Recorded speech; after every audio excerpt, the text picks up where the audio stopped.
Olá, você que está sintonizado aí no canal 11 da NET, começa agora mais um Embaixada Brasil, o seu viés político aqui na TV Polo de Cubatão.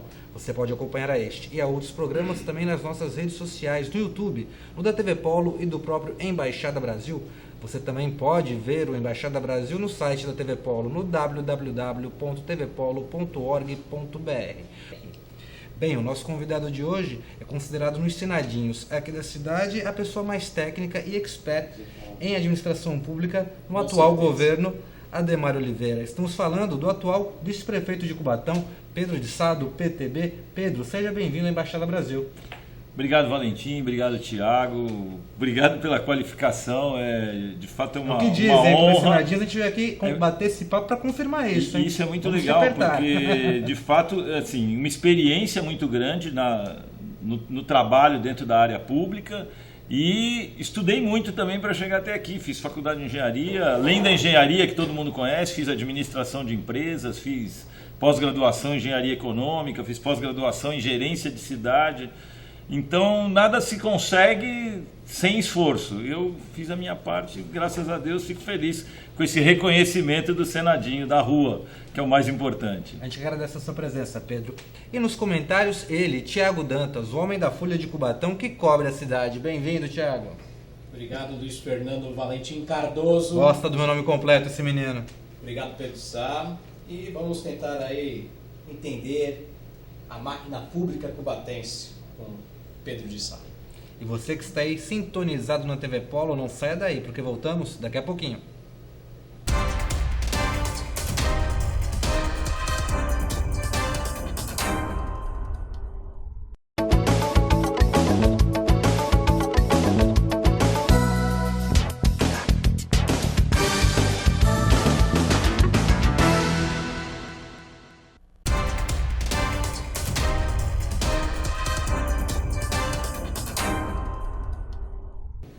E retornamos para dar início à Embaixada Brasil. Como já disse na abertura do programa, o entrevistado de hoje é Pedro de Sá, vice-prefeito de Cubatão. Um pouquinho mais sobre o currículo do Pedro. O Pedro é filiado ao PTB desde 2011 e foi candidato a prefeito na campanha eleitoral do ano de 2012, obtendo 7 mil votos, equivalente a 10% do pleito eleitoral. O Pedro, neste governo, já acumulou os cargos de secretário de Educação, Planejamento e Cultura. E como já dissemos na abertura do programa, é considerado por muitos especialista em administração pública. Pedro, bem-vindo mais uma vez ao nosso programa. Eu gostaria que você comentasse como você acabou acumulando tantos cargos assim nesse governo. Então, Valentim, na verdade, eu sou um cara que sempre, durante a minha história, primeiro procurei aprender em todos os lugares que eu passei. Então, eu trabalhei com defesa civil, com meio ambiente, com a própria educação, na diretoria de obras, onde a gente fazia manutenção das escolas. Então, eu sempre me relacionei muito bem com as pessoas, procurei aprender e toda vez neste governo, principalmente nesse segundo ano de governo, que houve alguma dificuldade, alguma necessidade de uma intervenção mais direta, que eu pudesse usar a minha experiência, foi isso que eu fiz.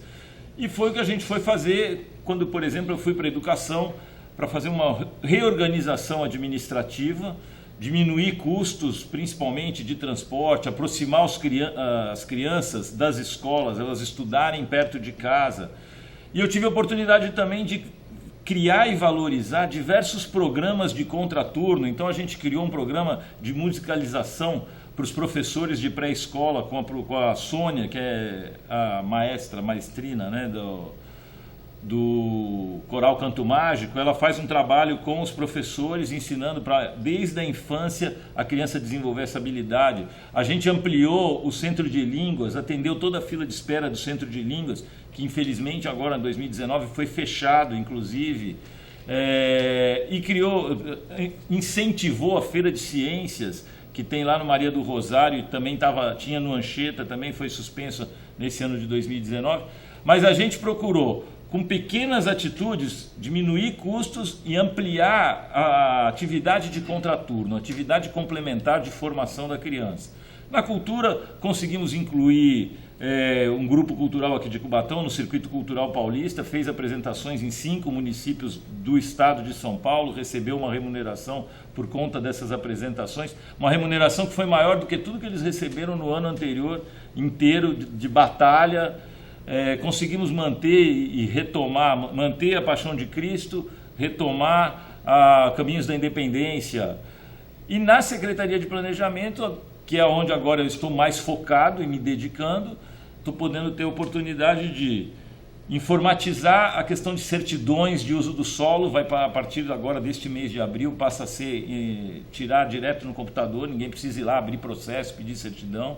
Estamos revendo o plano diretor para criar condições melhores de atrair investimentos e também numa próxima etapa o processo de aprovação digital de obras. O engenheiro responsável cuida do assunto. Então a gente está tentando colocar aquilo que a gente aprendeu em favor da população. Bem, Pedro, você falou que o governo Ademário começou com a proposta de reduzir custos, né? Tanto é que a gente sabe que algumas secretarias não foram ocupadas até hoje, né? E sabendo disso, você acha que, por que você acumulou logo 3? Faltava alguém para compor essas pastas de uma maneira mais técnica? Ou usaram daquele termo, chama o bombeiro, parece que você é o bombeiro da administração, ou pelo menos foi? Por um tempo eu até realmente tinha essa brincadeira de eu ser o bombeiro e da pessoal da televisão tá sempre me marcando, sempre vindo para cobrar alguma coisa do governo, acabava indo, eu dava a entrevista.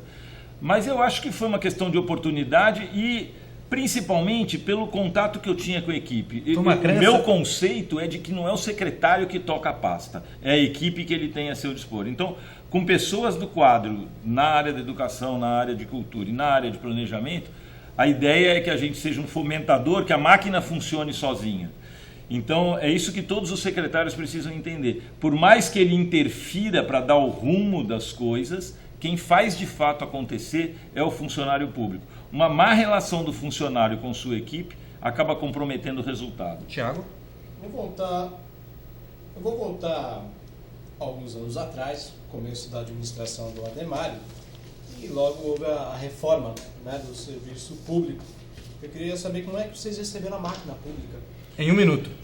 A gente recebeu a máquina conforme foi apresentado, com dívidas de quase R$1 bilhão, 300 milhões de dívidas com fornecedores, 300 milhões de dívidas de previdência, 300 milhões de dívida de precatório e uma necessidade de fazer uma readequação, porque a receita, se ela não cai nominalmente, mas ela está congelada, então os custos aumentam e a despesa não cai. E a gente então continua nesse exercício de encaixar dentro do orçamento toda a nossa despesa. Ok, Pedro, obrigado. E daqui a pouco a gente retorna aí para o segundo bloco, entrevista com o Pedro de Sá. Não saia daí, a Embaixada Brasil é aqui, é na TV Polo.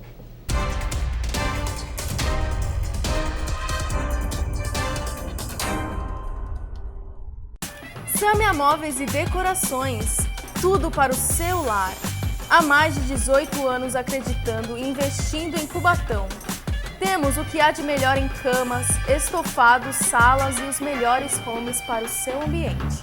Móveis modernos e com qualidade que você merece. Aqui você decora sua casa com preço baixo e pagamento facilitado. Localizado na Avenida Martins Fontes 650, na Vila Nova, em frente ao posto BR. Aceitamos cartões e facilitamos o pagamento.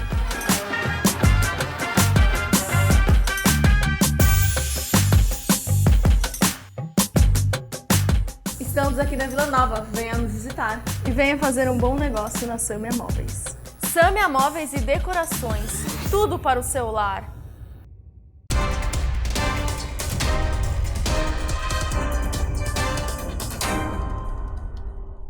O Embaixada Brasil volta para o segundo bloco para dar início à entrevista com Pedro de Sá, vice-prefeito de Cubatão. Pedro, eu gostaria de voltar aqui para o segundo bloco. Você, além de vice-prefeito, é funcionário público de carreira. E eu gostaria da sua opinião sobre todo esse imbróglio que houve dos professores com a administração municipal. Foi necessário todo esse desgaste? Eu acho que a gente demorou muito para reagir, ficou durante 2 meses achando que alguém estava fazendo estudo, dizendo que outras pessoas estavam fazendo estudo e na prática não se efetivavam. Só foi de fato acontecer um movimento a partir de uma entrevista que eu dei lá no Paço para os professores, dizendo: olha, não tem projeto para ir para a Câmara. A partir desse momento, houve uma mobilização do governo, a Secretaria Jurídica, o gabinete se mobilizaram para produzir um projeto. Foi produzido, não foi aceito pela categoria, foi questionado, foi apresentada uma contraproposta que, no final das contas, se não deixou todos felizes, minimizou o conflito. Com uma única ressalva: os funcionários de nível superior perderam 30% dos seus salários por conta da perda de um código 570 por uma ação judicial que a prefeitura foi determinado que se retirasse. Só que imagina um profissional de nível superior perder 30% do salário. Não houve uma atenção com esse pessoal, que são em torno de 400 a 500 funcionários de nível superior na prefeitura, e eles acabaram sendo os grandes prejudicados. O projeto não atende essa categoria e eu entendo que o governo deve olhar com muita atenção, muito cuidado para poder resgatar o empenho, o interesse, a vontade de fazer bem feito do profissional de nível superior, que é fundamental para o funcionamento da máquina. Quantos funcionários públicos tem a prefeitura? A prefeitura tem hoje em torno de 4.200 funcionários, em torno de 1.800 estão na Secretaria de Educação, 1.000 na Secretaria de Saúde e os demais distribuídos por todas as secretarias. A cobrança que foi feita em cima de você, pelo fato de você ser funcionário público, você achou que foi diferente do prefeito Ademar ou a cobrança foi igual? Foi absurdamente diferente, muito maior. Ainda hoje sou cobrado porque talvez devesse ter tomado posições mais radicais e antes desse momento. Mas o meu entendimento, primeiro é que eu fui eleito junto com ele, então não cabe discutir rompimento, eu tenho que continuar colaborando. O que a população espera de mim é que eu seja de fato um colaborador, que eu coloque o meu conhecimento à disposição do governo. Isso é que eu tenho feito. E a questão do julgamento de que se eu demorei ou não demorei, eu sempre tenho dito que eu luto dentro da trincheira. Então, eu sou um soldado defendendo o interesse do funcionário dentro do próprio governo para que isso acontecesse. E não tenho dúvidas de que se eu não estivesse no lugar que eu estou hoje, não teríamos hoje o que comemorar em termos de sucesso de um projeto que atingiu grande parte da expectativa da maior parte dos servidores. Tiago? Vou voltar de novo ao assunto de 2 anos atrás. Houve até uma grande briga entre funcionários públicos, professores na época, o dia das bombas lá na frente do Paço Municipal. Como é que foi ver aquela situação para você que é funcionário? Tiago, então, por coincidência, na data do evento, a gente não estava aqui, eu e o prefeito estávamos em Brasília, nós tínhamos uma audiência com o ministro do Transportes para uma questão dos viadutos que a gente está buscando para acesso sobre a ferrovia na Vila dos Pescadores e para o acesso da Miguel Couto e da Henry Borden, são mais 2 viadutos no processo de renovação das concessões de ferrovias, então a gente não estava aqui. Agora, pessoalmente, acho que o projeto foi mal conduzido, acho que o governo criou uma zona de conflito com o funcionalismo desde o primeiro momento. A gente tinha que primeiro se apropriar da situação crítica que a prefeitura estava, compartilhar isso com os servidores e depois apresentar as alternativas, ainda que duras, mas tinha que ter sido discutido com antecedência. De repente chegou... Foi uma atitude ditatorial da então secretária de administração, claro que respaldada por todo o governo, mas eu nunca tinha sido consultado. Quando eu vi o projeto, eu achei um absurdo e fui um ferrenho combatedor daquilo que aconteceu, mas não adianta chorar leite derramado. Então eu fiquei chateado por não ter sido consultado e não ter sido conduzido dessa forma, mas isso também não justificava outra ação que não levantar a cabeça e continuar lutando. E se a gente conseguir resgatar o crescimento de Cubatão, a gente consegue conceder novamente benefícios para os funcionários. Agora, na situação que a gente estava, precisava fazer um ajuste e essa foi a forma encontrada naquele momento. O resultado dessas reformas vão se refletir na máquina pública, no orçamento da prefeitura, quando mais ou menos? Você tem ideia? Ou já estão refletindo. Na verdade, esse ano a gente já tem meia folha a menos para pagar a cada ano. Meia folha hoje representa aí uma economia de 13 a 15 milhões de reais. Anuais. Anuais. 13 a 15 milhões é suficiente para fazer algumas manutenções, para pagar o contrato da merenda escolar, por exemplo, ou do ônibus de transporte de estudantes. Então, é uma economia que tem uma contrapartida significativa em serviço para a população, com o único agravante de ter sido imposta sem uma apresentação antecipada, uma consulta. Não, mas nem seria uma consulta, porque talvez não tivesse o que discutir para não fazer, mas um esclarecimento para que fosse mais fácil aceitar. Tudo que é enfiado goela abaixo e depois a ferida não cicatriza. Então esse é o maior problema. Pedro, o cargo de vice-prefeito, muitos dizem que é um cargo muito ingrato, porque você está muito próximo da população e você não tem o total poder da caneta, né, para tomar decisões. As decisões são feitas com diálogo e com a participação de todos. Realmente é difícil esse cargo? Valentim, o poder do vice é nenhum. A gente tenta influenciar as decisões, mas às vezes pessoas de fora com menos poder, que não estão no cargo de vice, conseguem muito mais força, alguém próximo do prefeito consegue muito mais ser ouvido do que o próprio vice.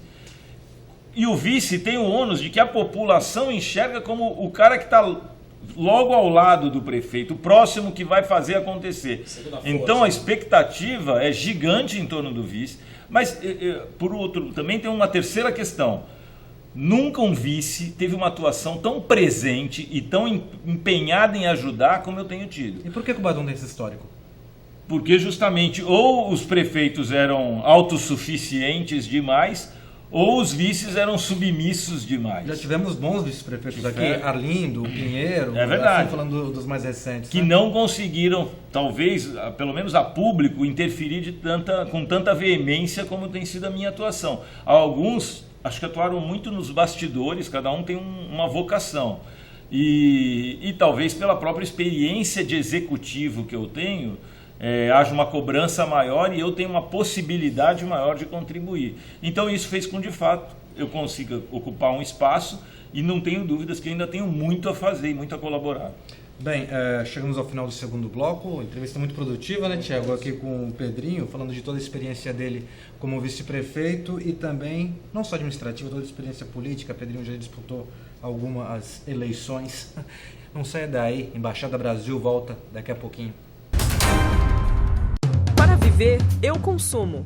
Podem achar que me limito a consumir coisas, mas não. Eu tenho um poder muito maior.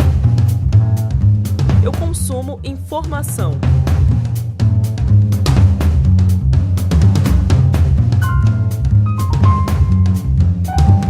Eu compro causas. Pela minha cidadania, por um mundo melhor. Minha maior força, a minha voz. Hoje sou mais consciente que ontem e exijo produtos e serviços melhores para hoje e amanhã. Mais transparência, sustentabilidade, saúde, conexão. Unidos somos fortes e nossas conquistas maiores. Abusou de um consumidor? Abusou de todos. Por uma causa justa, eu não fico calado. IDEC, eu compro abrigo. Samia Móveis e Decorações, tudo para o seu lar. Há mais de 18 anos acreditando e investindo em Cubatão. Temos o que há de melhor em camas, estofados, salas e os melhores homes para o seu ambiente. Móveis modernos e com qualidade que você merece. Aqui você decora sua casa com preço baixo e pagamento facilitado. Localizado na Avenida Martins Fonte 650, na Vila Nova, em frente ao posto BR. Aceitamos cartões e facilitamos o pagamento.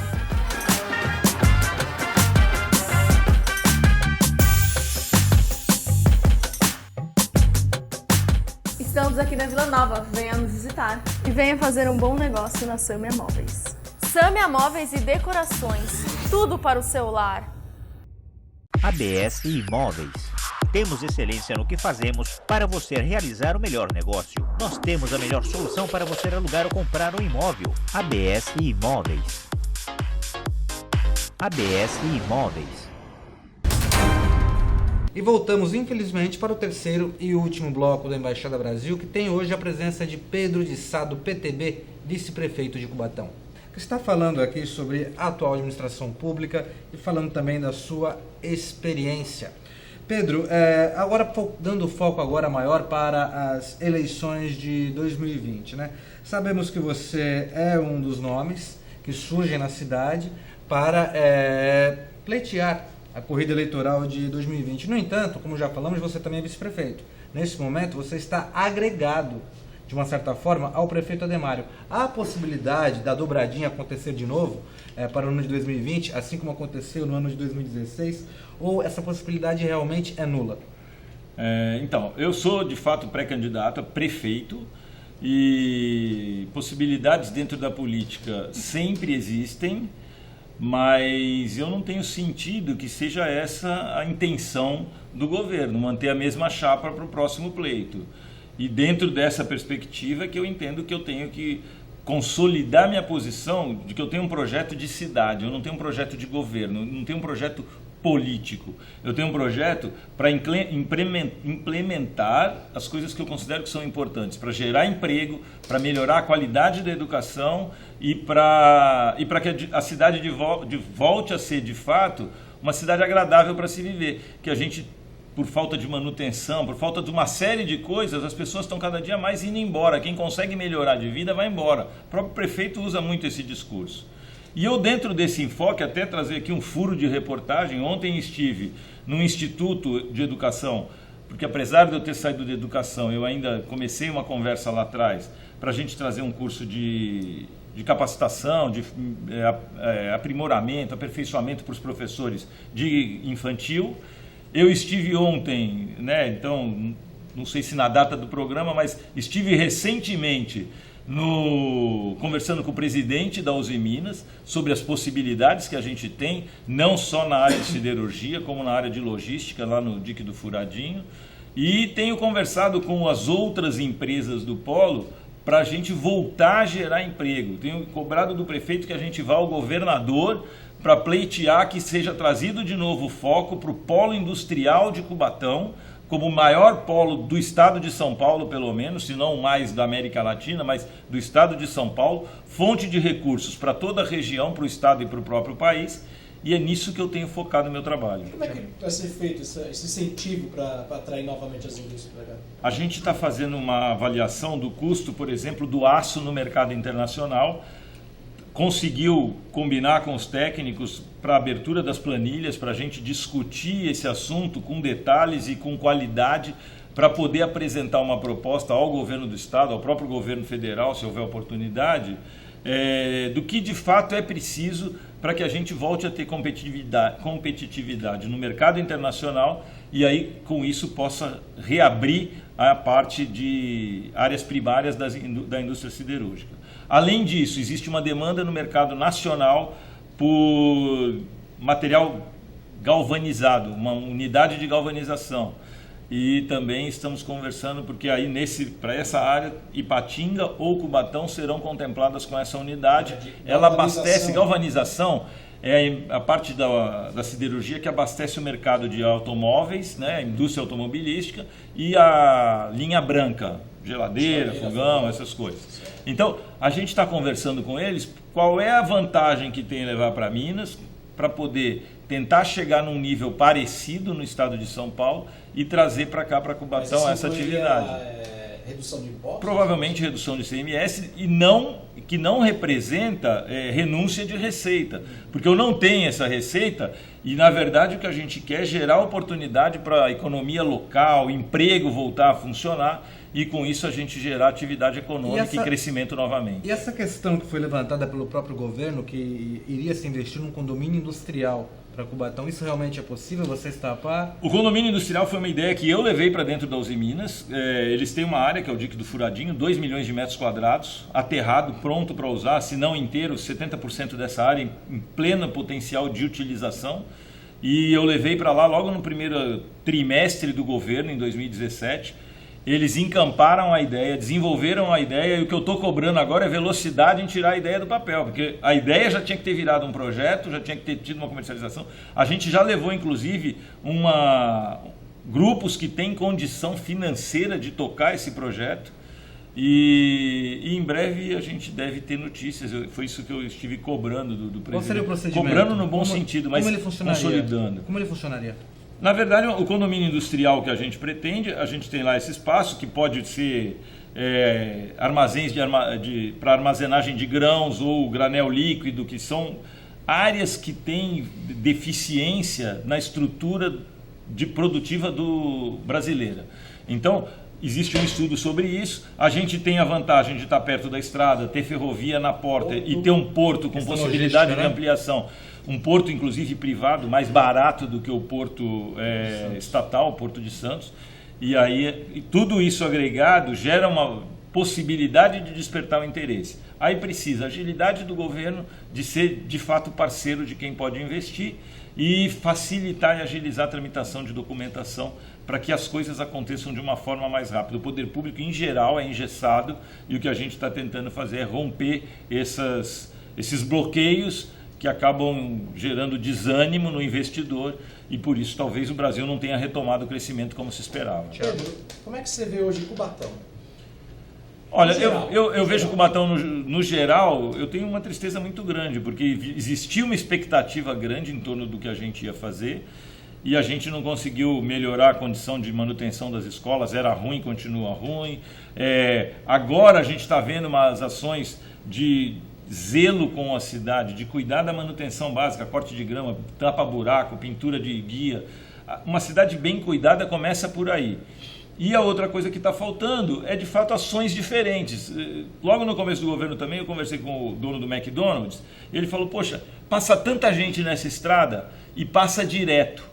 Aqui em Cubatão tem farmácia que podia atender quando eles estão passando, eles saem do litoral norte do estado de São Paulo, viajam 5 horas às vezes para chegar em São Paulo, 7 horas e não tem um posto decente. Por que Cubatão não serve de base? Então teria o McDonald's, podiam fazer horas de lazer no Parque Anilinas, podiam usar as farmácias, o posto de gasolina, podiam consumir. É um público consumidor que passa na nossa porta e a gente rejeita a presença deles. E no domingo, principalmente, a cidade está vazia.